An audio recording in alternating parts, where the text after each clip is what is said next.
hindi maayos ang sistema ng DPWH, isusulong daw ni Senate Committee on Finance Chairman Senador Win Gatchalian na hindi napondohan ang flood control project sa susunod na taon.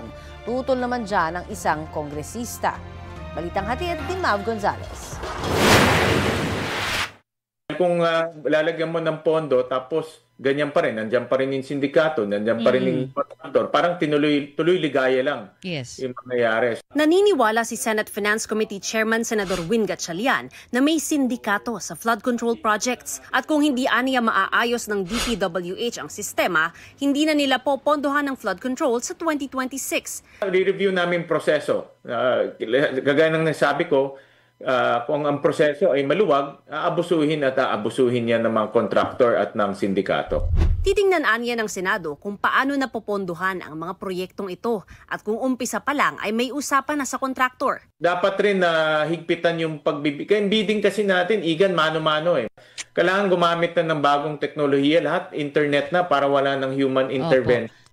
Ani Gatchalian, tiyak na may mananagot pagkatapos ng investigasyon ng Senate Blue Ribbon Committee.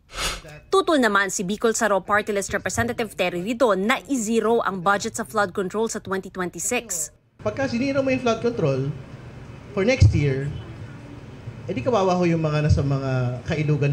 We have to be a bit more reasonable, no, in all of these things. Kasi nga, again, we have to state it clearly.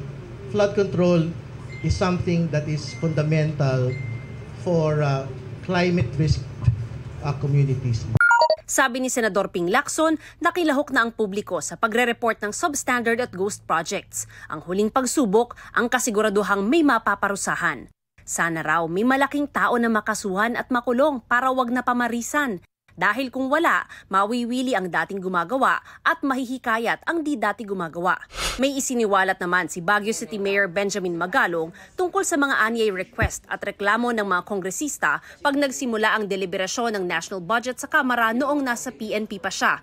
Bigla kami makakatanggap ng message sa taas, sasabihin na puntahan nyo na yung mga congressman at tanongin nyo na kung ano yung mga kagustuhan nila. Ano yung mga complaint nila. So, yung mga maaayos na congressman, maayos sa mga tanong, maayos sa mga kahilingan. Pero yung mga may kalokohan ay puro kaya parochial concerns yan. Kaya yung kumbaga paano ipopromote yung kanilang sariling response. Walang partikular na sinabing request si Magalong. Dagdag ni Magalong na convener din ng Mayors for Good Governance pag budget hearings. Hinihingi lang umano ng mga kongresista ang pansariling interes. Nag-uusap din kami mga mayors, pati na rin sa League of Cities, pati mga kasamahan namin dyan sa League of Municipalities. Kadalasan, iisa lang ang complaint Walang konsultasyon sa local government. Gumagawa ng project itong mga tiwaling congressman. Yun ang nasusunod. Nag-uusap-usap na raw ang samahan ng mga alkalde sa sunod nilang gagawin matapos sabihin ni Senador Lacson na may mga senador at kongresistang may kinalaman umano sa mga flood control project. Handa rin daw si Magalong na humarap sa pagdinig ng Kamara ukol sa flood control projects.